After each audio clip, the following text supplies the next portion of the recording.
Aujourd'hui, c'est un jour particulier. J'ai fini hier soir un nouveau David Foster Wallace. Alors forcément, vidéo pour demain. David Foster Wallace, c'est un auteur dont je parle souvent sur cette chaîne, parfois seul, parfois pas. Et là, c'est la suite d'un bouquin dont j'ai déjà parlé, qui s'appelait Considérations sur le homard. Je mettrai le lien à la fin et ou en description.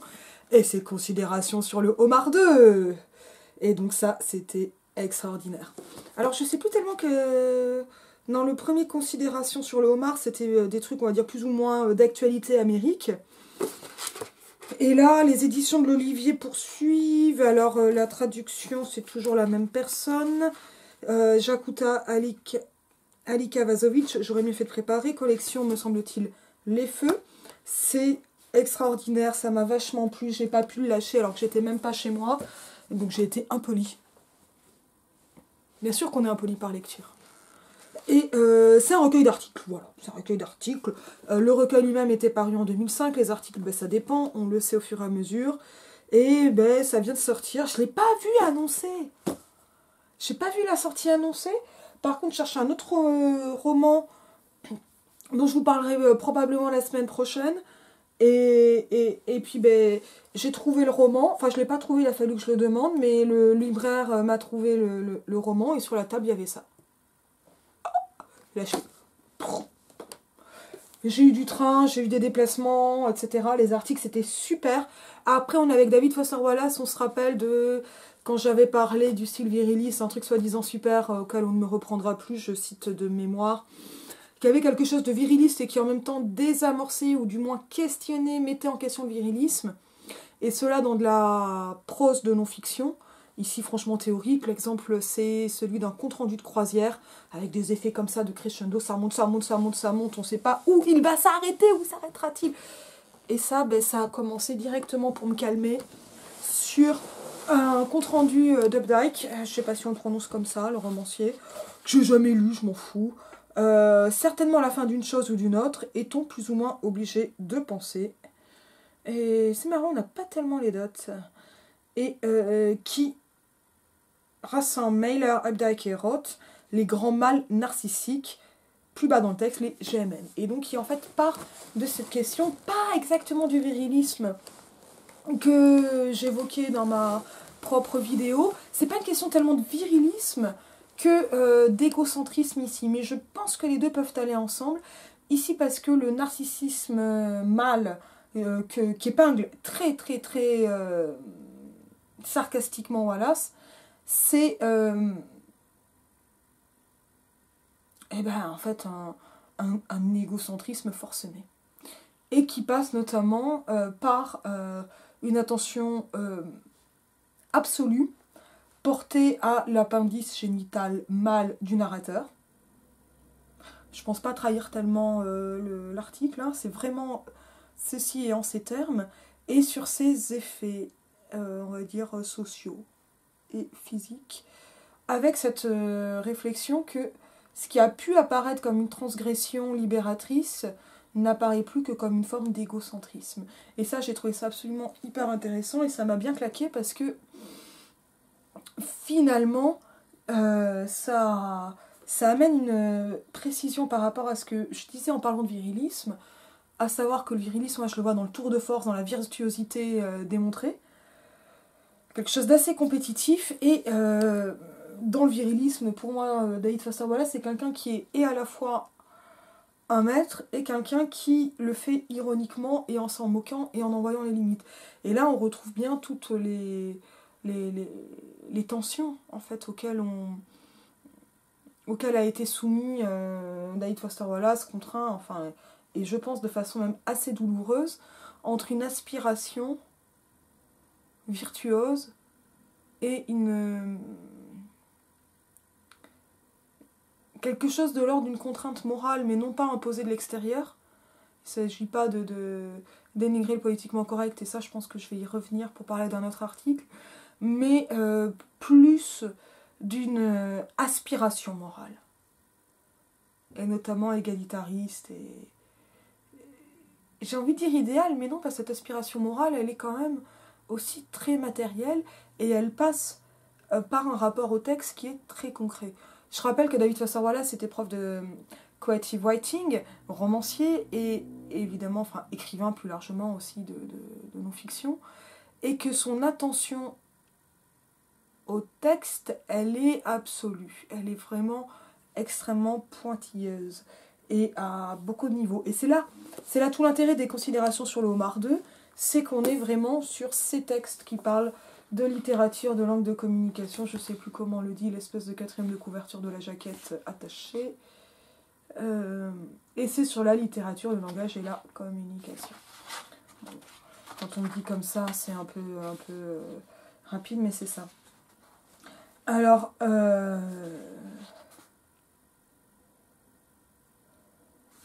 voilà, et toujours avec cette voix très très très identifiable. Il n'est pas le seul à faire ça, mais il le fait vraiment à un point ultra important. Et c'est intéressant parce que d'un point de vue formel, on a un crescendo formaliste et de complexification, alors qu'il ne s'agit que de textes de non-fiction, au fur et à mesure des articles. Bon là, et j'ai trouvé hyper intelligent de faire commencer ce recueil par ce compte-rendu. Ce sont essentiellement des comptes-rendus de lecture, mais c'est là-dessus, David Foster Wallace, il fait comme Renan, il est beaucoup plus large que le simple compte-rendu, donc c'est bien, c'est pas bien, intéressant, pas intéressant, il se passe ça, parce que il va considérer la chose dont il fait le compte-rendu comme métonymique, c'est-à-dire comme faisant signe vers un ensemble plus vaste, permettant d'expliciter, voire de synthétiser une philosophie plus vaste, pas forcément donc la sienne, mais de présenter un mouvement, et en même temps un mouvement de pensée, un mouvement, et en même temps, pardon, d'analyser et de critiquer, au sens philosophique finalement, ce mouvement de pensée, et cela dans une prose extrêmement drôle. Difficile parfois à suivre, je pense qu'il y a des articles qui ont pu... j'ai eu plus de mal sur le dernier, mais il faut dire aussi que j'étais dans un train qui avait du retard avec une petite fille agitée, et enfin la petite fille n'était pas moi, elle était à côté de moi, et elle n'était pas avec moi, ni de moi, mais c'était un peu complexe. Réédition remarquable de quelques remarques sur la dimension comique de Kafka qui auraient sans doute pu être écourtées, que j'avais déjà mentionné dans ma vidéo sur la métamorphose, parce qu'il avait déjà été édité, je crois, dans un temps moderne, cet article, mais ça sera quand même beaucoup plus commode de l'avoir ainsi. J'avais été, je ne sais plus sur quel site de vente, mais je l'ai commandé sur internet, hein, ce numéro des temps modernes, uniquement pour l'article, le reste ne m'intéressait pas. Et donc sur la dimension comique de Kafka, là je vais renvoyer à la vidéo parce que c'est vraiment le même article. Je sais pas s'il a été retraduit, je suis pas sûre. Je pense que c'est le même, mais là j'avoue que j'ai pas été chercher. Et c'est un truc extraordinaire. C'est vraiment un article très important à mon avis, sur ce qui est comique et sur ce qui n'arrive finalement pas à être comique et sur cette question d'une transitivité de la littérature. Je m'explique. Ça, c'est vraiment quelque chose, un écueil que je rencontre avec mes étudiants et étudiantes, qui est que la littérature serait porteuse d'un message. Je déteste cette idée, c'est comme si la littérature servait à... Enfin, ou se résumait à être un écrin qui contenait un sens plus haut et un sens unique. Cette idée d'un sens unique, elle a complètement été démontée par Barthes dans La mort de l'auteur en 68. Peut-être que je ferai une vidéo sur La mort de l'auteur. Vous me direz si ça vous intéresse. Parce que c'est un texte, moi, qui me semblait... Enfin, moi, j'ai l'impression que c'était... qui m'a semblé extrêmement éclairant à la première lecture, mais j'ai bien vu que c'était pas forcément si simple que cela en le faisant en cours, tout simplement. Et c'est aussi voilà, cette idée fait en fait de la littérature un véhicule et non pas une chose en soi et surtout autotélique ayant son but en elle-même. Ça veut dire finalement la littérature elle serait vectrice de quelque chose et c'est ce quelque chose qui serait important et le reste finalement serait de l'ornementation. Ça c'est un travers qui est extrêmement contemporain et que l'on va voir notamment si on regarde au niveau, je sais pas, des critiques cinéma YouTube où il y a des travers en fait, il y a des façons de parler qui vont être les thématiques de l'œuvre sont. Et en fait ça se résume à une pensée par mots-clés. D'aucuns diraient une pensée PowerPoint, mais le problème c'est pas PowerPoint. PowerPoint a renforcé la chose en faisant penser par puce, mais mes étudiants ils pratiquent pas beaucoup le PowerPoint, hein, donc c'est quand même pas la source. Mais c'est vraiment cette idée donc d'une interprétation des œuvres qui serait forcément allégorique pour décrypter un sens caché. Grosso modo, des interprétations à la Matrix. Je vais être un peu méchante ou sarcastique, mais Matrix, c'est un film qui est fait pour vous donner envie de chercher telle ou telle interprétation. C'est la Matrix de ci, c'est la transidentité, donc ça c'est quand même l'interprétation supérieure, la réalité n'est pas ce dont elle a l'air mais il faut la chercher, etc. On a cet effet aussi un peu avec Fight Club, mais vraiment le film qui sert à dire ça, c'est Matrix. Et ce que ça fait, c'est que ça va permettre des interprétations à l'infini, mais qui toutes en fait se répètent ou se redoublent dans leur structuration. C'est-à-dire qu'elles vont en fait finalement chercher le sens caché de l'œuvre. Je mets des traits d'union partout pour bien me foutre de la gueule de ce genre d'interprétation que je trouve bête et inepte. Et je suis désolée si je vous vexe. Alors que finalement, moi, ce qui va m'intéresser quand je vais regarder Matrix, c'est comment le film va vous donner l'impression qu'il y a le sens caché de l'œuvre. C'est ça qui m'intéresse dans une approche esthétique, formelle. Et bien sûr que cette façon de faire croire qu'il y a le sens caché de l'œuvre, eh bien, elle a aussi une politique. Ça n'est pas en fait être tout formaliste, mais c'est aussi voir comment finalement cette lecture politique, eh bien, c'est une lecture complotiste.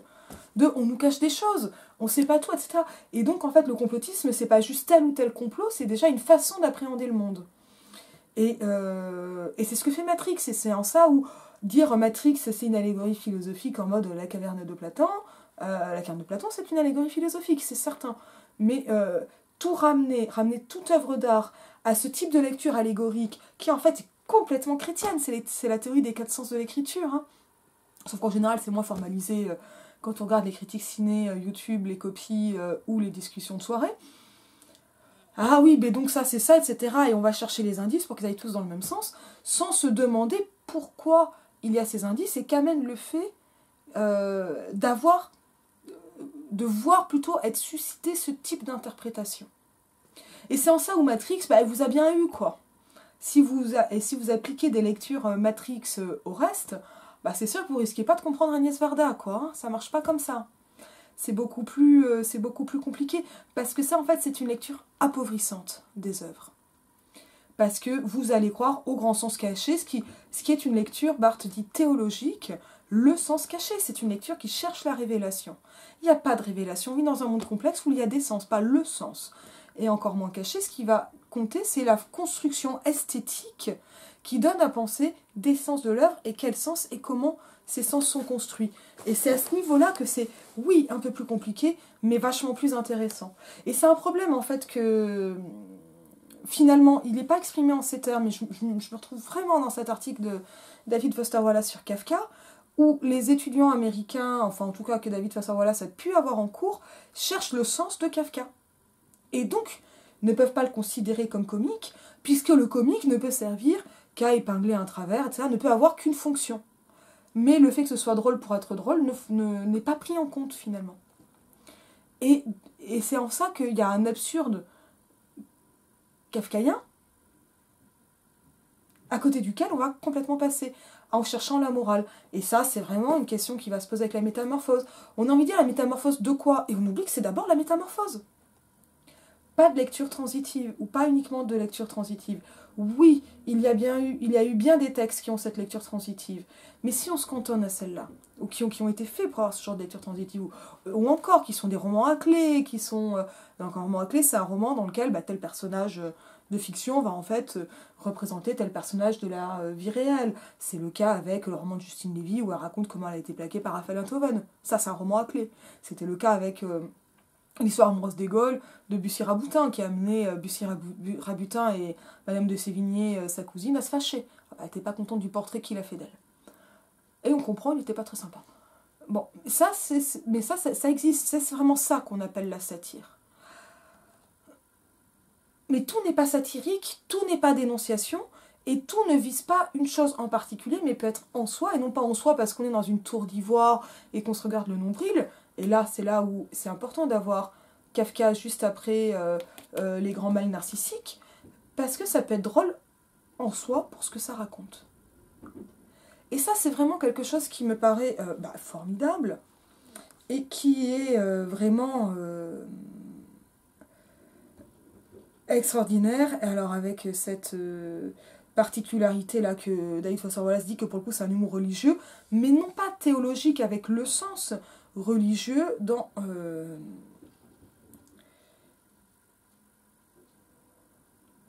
le sens où le comique est en lui-même important et où la plaisanterie n'est pas simplement un divertissement qui permet de s'évader ou d'oublier le quotidien. La littérature n'est pas un exutoire. Vous voyez? Et il n'y a pas un truc à piger, nous dit Wallace, mais une lutte qui peut se raconter et comme une tragédie et comme une grosse farce, et surtout qui se raconte comme les deux à la fois. Et c'est ça, Kafka. Et si on oublie la dimension comique de Kafka, on oublie quelque chose qui me paraît fondamental. Alors la conclusion, je vous spoil, c'est Das ist komisch, qui peut... le komisch allemand, c'est vraiment comme le funny anglais ou le drôle français. Quand on dit c'est drôle, ça veut aussi dire que c'est bizarre. C'est étrange, et c'est exactement ça qui se passe. Je vais vraiment vous parler de cet article Autorité et l'usage américain, je pense que vous ne voyez rien du tout, qui est en fait un très long compte-rendu d'un... je vais vous montrer à quel point c'est long, hein, parce que bah, ça sert à ça la vidéo, ça vous montre des trucs. Zoom. Alors il y a quelques notes éditoriales, donc on va de la page 33 à la page 138. Poum. Et ça c'est vraiment, ça vaut les 21 € du bouquin, vraiment, ça les vaut. Alors je sais que c'est cher, je sais que c'est compliqué, je sais que je vais relire, je sais que c'est hyper important comme article, et extrêmement compliqué. Alors, on reste dans cette idée que faire un compte-rendu, ça a l'air d'être un peu plat, mais on voit à quel point Wallace arrive à y donner de l'ampleur, ne serait-ce qu'en termes de pagination. De quoi il s'agit? Il s'agit du compte-rendu de l'Authority and American Usage de Machin Garmer, je vais encore oublier son nom, Brian A. Garner, pardon, A Dictionary of Modern American Usage. Et alors, il y a un truc que je déplore, je sais pas où c'est, mais je vois pas où sont sortis les articles en premier, et ça, je trouve ça nul. Ouais, non, ça m'a pas l'air d'être marqué. Ça, c'est vraiment un défaut. Il y a un moment, on a besoin de savoir la date de publication. Alors, c'est intéressant parce que souvent, David Foster Wallace les mentionne, en fait, il s'incarne. Donc, il cite la situation d'énonciation, et c'était des articles de presse. Alors, de gros trucs de presse, hein, mais c'est quand même intéressant. Parce que, ben, on le sait, hein, la date de publication en volume, c'est pas la date de publication en article. Et il s'agit dans cet article, donc, d'un compte-rendu, d'un dictionnaire et commentaire d'usage de l'américain moderne, écrit par un juriste. J'aimerais beaucoup, et j'espère pouvoir vous faire en compagnie une vidéo d'une interview de ce type-là et de Wallace. Ce type-là, lui, est encore vivant, contrairement à David Foster Wallace. Ça fait donc un point pour Garner.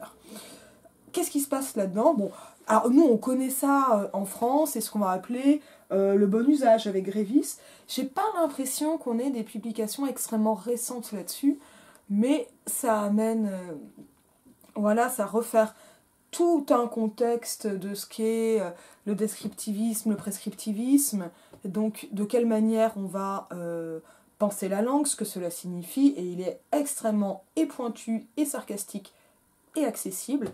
Alors ça reste des questions qui sont difficiles, hein, donc c'est pas non plus le fait de pas lire à vos élèves de 6e, là ça sera pas accessible du tout. Mais avec une petite conscience de la langue, un peu de patience, et en acceptant qu'il y a des références pop qu'on va pas connaître et qu'en fait on s'en fiche, et qu'on peut passer, alors il y a quand même des notes d'édition, hein, ça passe. Après, David Foster Wallace est quand même parfois obscur par phénomène d'autoréférentialité. On l'a vu avec l'exemple des grands mâles narcissiques qu'il reprend par GMN. Il faut se souvenir du sigle. Hein, ça, c'est, ça amène en fait une... C'est quelque chose qu'on va en fait retrouver chez Jeunette, mais d'une façon moins hipster, j'ai envie de dire, mais c'est un peu méchant, chez Jeunette que chez Wallace, à savoir une forme d'autoréférentialité et de technicité qui dans le même temps est ironique.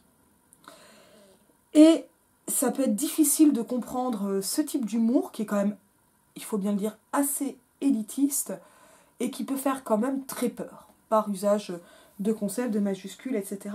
et qui implique quand même une certaine habitude de ce genre d'écriture. Donc quand je disais que c'était simple, j'exagérais, mais c'est-à-dire qu'en fait, et ça peut peut-être vous aider à la lecture, et c'est ça qui va compter, il faut comprendre qu'il y a une posture qui dans le même temps se moque d'elle-même. Alors que Nabokov, il a la posture, mais il ne se moque pas tellement de lui-même, par exemple, pour présenter de façon très technique des choses qui ont besoin, en fait, de cette technicité, mais dans le même temps, on se moque un peu de cette technicité. Et cela avec des effets de connivence. Alors, ce qui peut rendre la chose plus effrayante encore, mais je pense que si on accepte ça, si on le pige, ça passe mieux. Et bon, ben, il vaut peut-être mieux le lire quand on est en forme. Et puis, ben, ça, je n'ai pas pu le lire d'une traite, hein, c'est trop long. Hein. Moi, il y avait quand même des moments où j'ai fait d'autres choses. Hein. Et donc, il fait le compte-rendu de ce dico écrit par un juriste. Et l'ensemble du texte est divisé, alors miné, alors troué, alors je ne sais même plus quel terme employer, par des notes de bas de page, énormément donc de moqueries, parce que pas de moqueries, de plaisanteries, parfois de sarcasme, parfois de moqueries, parfois de choses plus légères pour ramener des phénomènes ou des questions linguistiques très complexes à des phénomènes par exemple de cours de récréation, avec des termes techniques pour désigner par exemple les cool et les pas cool de la cour de récré. Je vous le fais super rapide. Ce qui permet quand même, me semble-t-il, de bien comprendre de ce dont il s'agit par des effets d'analogie, et toujours avec cette espèce d'humour techniciste. Voilà, qui va pas... C'est pas fait pour être de la vulgarisation pure, mais ça fait aussi de la vulga, et dans un genre très particulier. Et c'est en même temps coupé par ce qu'il appelle des interpolations, qui sont des espèces... parce qu'il y a des intertitres, et il y a des intertitres qui sont en fait des digressions, analyses, qui prolongent encore la réflexion, qui vont dans tel ou tel sens, un peu partout, et on a même quelques notes dans des notes, parce qu'on est bien chez David Foster Wallace. Alors voilà, pour vous donner un exemple de technicité amusée et amusante, point central de l'article, pourquoi Brian Egerner est un génie 1. Et on va avoir 3 points pour démontrer ça.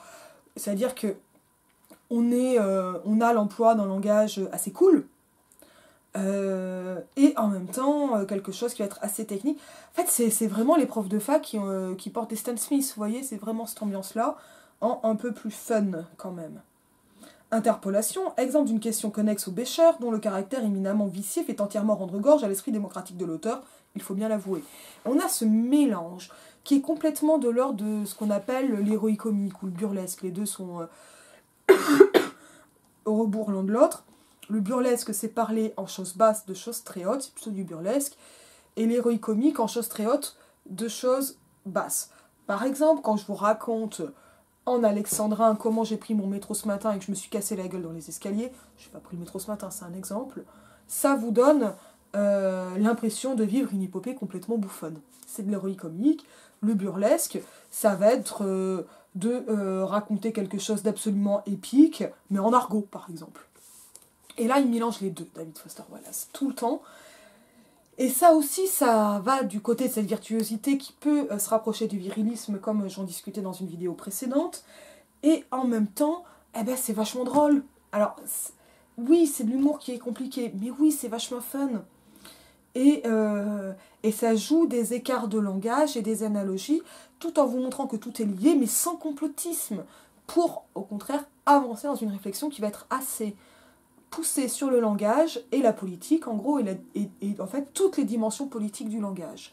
Et notamment, c'est là qu'on va trouver ce que j'annonçais tantôt, à savoir une grosse réflexion sur ce qui est un truc majeur de l'époque, je crois que c'est un article de 96, à savoir la question du politiquement correct. Et donc du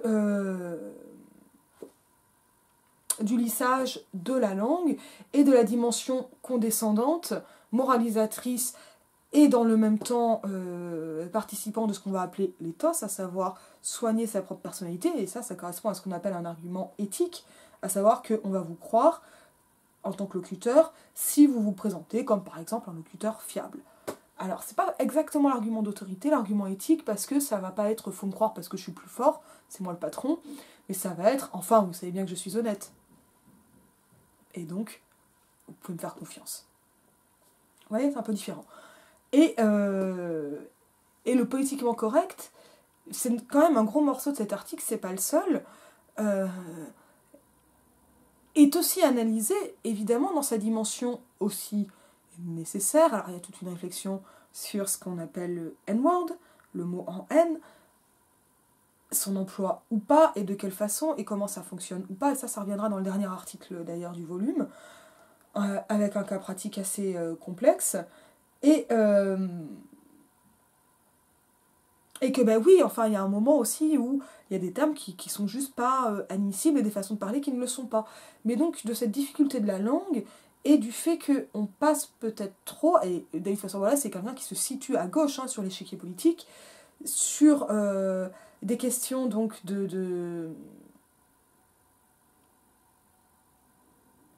j'allais dire de perfectionnement, mais c'est pas une question de perfectionnement de la langue, mais de polissage de la langue. Et j'emploie vraiment ce terme en fait, de façon forte, qui finalement délaisse peut-être la dimension matérielle des choses. Là, je schématise extrêmement. Ça, c'est une dimension importante de cet article, comme celle en fait d'avoir différentes langues, dialectes en une seule langue, et de la nécessité en fait de pouvoir passer des uns aux autres et de cette dimension extrêmement élitiste qu'il peut y avoir dans la langue. C'est un article qui est très long, qui est très complexe, qui est très dense et qui, à mon avis, explore vraiment toutes les dimensions de cette question de la politique de la langue, d'une façon non naïve, mais en partant des points de départ, des idées reçues, on va dire des camps, c'est-à-dire des grandes positions, notamment académiques, sur ces questions-là, pour avancer. Et tout cela dans une langue elle-même auto-commentée, notamment par une note de bas de page, et à partir d'anecdotes de cours. Ça me le rapproche de Mark Fisher, dont je parlais en même temps que du volume 1 des considérations sur le homard. Je vois la note 71, s'il vous plaît, pas de commentaires, merci, etc. Et ça, c'est vraiment... c'est vraiment un article sur, en fait, plus exactement que les dimensions politiques de la langue, c'est sur la capacité de la langue à être démocratique. C'est hyper intéressant, c'est prendre Barthes à l'envers sur la langue est fasciste. Cette question-là, elle n'est absolument pas abordée par Wallace là-dedans. Mais pour bien montrer aussi toute l'hypocrisie morale qu'il peut y avoir à gauche autour d'un usage policé de la langue, et pour rechercher au contraire une vraie démocratie de la langue. Donc ce n'est pas du tout une critique de droite de ce qu'on peut appeler le politiquement correct, ni un refus complet du politiquement correct, c'est encore autre chose, et complexifié par la prise en compte du fait que David Foster Wallace c'était un prof de fac blanc, il dit pas WASP, mais on n'en est pas loin, fils d'une prof de langue, etc. etc. quoi. Et donc avec aussi ces questions d'autorité de la langue et de l'enseignement de la langue. Pour moi, c'est vraiment un article extrêmement important. Vous me direz si je vous fais une vidéo que sur cet article en détail. En tout cas, je vais le relire bientôt, ça c'est certain, malgré sa longueur. Le suivant, comment Tracy Austin m'a brisé le cœur, il est plus court. Alors là, c'est vraiment un truc sur les autobiographies de sportifs. Tracy Austin est une tenniswoman. Moi, honnêtement, c'est des trucs... si, on a les dates à la fin. Donc c'est 99 l'article, mais j'ai pas la source. C'est vraiment dommage, ça. Donc, on a les dates, mais juste les dates, c'est en fin d'article. Je l'ai trouvé vachement bien sur ce que veut dire le discours non sportif et la dimension donc politique, mais politique, quand on dit politique, c'est vraiment très large, de cette obligation d'un certain discours de la performance et d'un discours extrêmement clichéique, extrêmement stéréotypé des sportifs de haut niveau, alors même que, je vous le rappelle, David Foster Wallace a été un tennisman professionnel et il montre en fait les lacunes de cette autobiographie sportive. C'était marrant, j'ai vraiment bien aimé, je suis pas super concernée par ça, c'est pas aussi profond, mais c'est quand même vraiment un article chouette. Le Dostoïevski de Joseph Frank m'a beaucoup plu, parce que là c'est, en fait, je sais plus, c'est 4 ou 5 volumes d'une biographie de Dostoïevski, donc par Joseph Frank, le titre dit ce qu'il dit. Ça m'a beaucoup plu, alors qu'en fait, moi, je crois que j'ai pas lu, ou quasi pas lu, ou très très peu lu Dostoïevski, mais c'est une grosse réflexion sur c'est quoi une biographie d'écrivain, et c'est quoi commenter l'œuvre d'un écrivain par rapport ou non à sa vie. discussion absolument essentielle, à mon avis. Et c'est aussi l'intention de l'auteur, le biographisme, etc. Voilà, donc tout ça est balayé, on voit pourquoi. Et tout ça à partir d'un livre unique, ça c'est très Renan, ça m'a beaucoup plu. Évidemment que Renan n'est pas une source, mais c'est une chose qui me paraît vraiment essentielle, en fait que je fais dans ces vidéos. Hein. Mais de comment à partir d'un livre on peut sortir quelque chose de plus vaste, en replaçant notamment le livre dans ce quelque chose de plus vaste, avec une très grosse réflexion sur la construction du personnage chez Dostoïevski. Et cela à partir donc du commentaire d'un homme commentant une œuvre et la vie d'un homme. C'est brillant, c'est archi brillant. Et évidemment que j'ai envie de lire et tout de Dostoïevski et les 5 volumes de la biographie de Dostoïevski par ce mec en anglais, quoi. Donc c'est pas... voilà, ça sera pas la semaine prochaine, évidemment, mais c'est brillant, voilà. Je sais pas comment le dire autrement, c'est archi brillant. Le dernier article est vachement long, donc lui c'est lui que j'ai fini dans le train qui finissait en retard, et cela avant que la roue de la voiture qui me ramenait de la gare crève. Ça a quand même été un retour chaotique, qui s'appelle L'animateur. Et ça, c'est hyper intéressant aujourd'hui à bien des dimensions, parce que cet animateur, ça y est, j'ai oublié son nom, John Ziegler, c'est par là que ça commence, et un animateur d'une radio locale. C'est un peu l'équivalent des grosses têtes, si je comprends bien. Après, moi, je connais pas du tout cette émission de radio dont il s'agit, mais c'est une émission de radio, de droite, d'information et de divertissement, dans une radio qui fait du local et du national, d'information et de divertissement, qui se veut stimulante, et qui donc part ainsi de cet exemple d'une émission avec interview du bonhomme. Interview du bonhomme, des autres, etc. Et dans un texte qui lui aussi donc, est très long, puisqu'on va donc de la page 193 à la page 299. Hein. Super long. C'est lui qui est vraiment compliqué à lire, et ça on va le voir dès le début, parce que les digressions ici, ça peut passer par des notes de bas de page, mais parce que ça passe... Est-ce qu'on a des notes de bas de page proprement dites? Non, on n'a pas de notes de bas de page. C'est des encadrés avec des flèches, et donc on peut avoir des encadrés un peu partout, pour créer comme des espèces de très grosses parenthèses au cœur du récit. C'est pas exactement les mêmes encadrés que l'on peut avoir quand on a le saviez-vous ou des choses comme ça en presse généraliste, c'est encore autre chose. On avait ça dans les revues d'ados, d'enfance, les Okapi, les Sciences et Vie Junior et tout ça, même les Sciences et Vie, il y a ça. Mais il y a quelque chose qui peut s'en rapprocher, mais c'est plus proche de l'appel de notes de bas de page, et c'est pas encore ça. Et c'est hyper intéressant déjà de ce point de vue-là, mais c'est pas super facile. Et cela jusqu'à amener une fausse conclusion, ou un truc qui a l'air d'être une conclusion et qui n'est pas à la fin de l'article, parce que David Foster Wallace c'est quelqu'un de très fort. Qu'est-ce qui se passe avec tout ça? On va avoir un gros truc sur comment... Grosse réflexion sur la radio. Grosse réflexion sur les médias, mais en particulier sur la radio, en expliquant comment fonctionne le système médiatique radiophonique. Et pas juste d'une façon théorique et un peu éthérée, mais très en pratique, les différentes chaînes, la construction des chaînes, la publicité, et comment tout cela va influencer sur la directrice des programmes, et donc la direction des programmes, et donc sur l'animateur et l'animation d'une émission en particulier, avec beaucoup d'autres exemples de l'histoire, etc. Donc ça, c'est vraiment du David Foster Wallace, c'est extrêmement riche. Grosse réflexion qui m'intéressait en tant que youtubeuse sur... C'est pas si facile de s'enregistrer en parlant toute seule.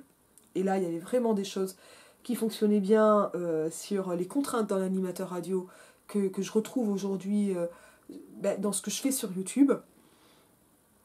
Même si je sais que la plupart des vidéos qui peuvent ressembler à la mienne sont préparées, scriptées, ce qui n'est pas le cas des miennes. Et en plus, moi, pour le coup, je suis seule, alors que lui, il est en régie, mais c'est pas forcément toujours plus facile. Grosse réflexion sur la politisation et le mélange de divertissement et d'information, et pourquoi celui-ci va devenir politique et pourquoi ça ne fonctionne pas à gauche de telles émissions. Ça, c'est vraiment plus vers la fin de l'article. Et en même temps, à partir du cas personnel de John Ziegler, comment cela conduit à une chose... Enfin, comment un des gros angles de la carrière et des émissions de John Ziegler, c'est cette question du politiquement correct et notamment de l'emploi du N-word, que lui en tant qu'homme blanc ne peut pas se permettre, et il a été viré pour ça, et que d'autres peuvent se permettre, et cette incompréhension, et encore une analyse de cela, je vous le mentionnais, à partir du politiquement correct. Et c'est un article qui est extrêmement riche et dense, et difficile en plusieurs temps. Alors ça fait partie vraiment des gros reportages que David Foster Wallace pouvait donner à la presse. On est dans une pratique de quelque chose qui est entre le reportage, la chronique, l'analyse personnelle, que l'on trouve beaucoup plus aux États-Unis qu'en France, et qui me semble absolument brillant, mais qui part d'un cas personnel pour partir beaucoup plus loin. C'est-à-dire qu'on est dans une démarche qui est complètement inductive, en fait, mais non pas inductive parce qu'on va induire logiquement, mais parce que de ce cas personnel, on tire des fils. Et ça, c'est vraiment ce que fait Wallace, il tire des fils qui ramènent... Alors, puis c'est vraiment extrêmement intéressant de parler de la radio à l'époque de la télévision et des débuts d'Internet, hein. Et c'est encore plus intéressant de le lire aujourd'hui. Alors ça, en plus, c'est un texte de 2005, et qui mentionne notamment l'usage d'Internet de Ziegler pour faire de la radio. C'est quoi de la radio à l'époque d'Internet? Et ça, c'est vraiment, vraiment archi intéressant, et à partir donc de plusieurs anecdotes, de montée de tension, etc., et comment ça va fonctionner tout ça. Bref, là, j'ai vraiment fait un commentaire par article d'un volume qui m'a vachement plu, que j'ai lu super vite, que j'ai pas lu avant de dormir, mais c'était pas l'ambiance, mais là, moi, je suis plus roman avant de dormir. J'en parlerai bientôt. Qui m'a semblé extrêmement important.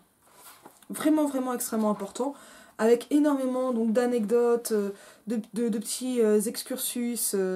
Enfin, vraiment, c'est... bon, dans les faits, j'apprends des choses, mais surtout, c'est un regard qu'on va suivre et qui est caustique, informant et ironique, et en même temps, je crois, là vraiment, en lisant ce volume-là, j'ai compris que David Foster Wallace, il arrivait à faire une chose qui n'est pas si simple et qui finalement est un grand écueil pour lui et qui est resté un écueil, me semble-t-il, à savoir non pas se débarrasser de l'ironie, mais être dans un vrai premier degré, dans une vraie recherche d'idéal. Et ça paraît tellement niais de finir là-dessus, et pourtant c'était tellement essentiel pour lui, et ça l'est tellement encore, que de rechercher une cause et la difficulté de cette cause et comment s'engager pour elle, et pourquoi, ici là on est plutôt chez un adversaire politique, hein, pourquoi ce qui se passe en face va fonctionner. Et ça, c'est extrêmement important. Et c'est là la grande différence, en dehors, bon, je sais pas, du talent par exemple, entre un Yann Barthès de Quotidien et un David Foster Wallace. C'est qu'il reste une cause chez David Foster Wallace. Et là, je l'ai vraiment su. Et bon, ben, ça parle de littérature. Je vous dis à bientôt.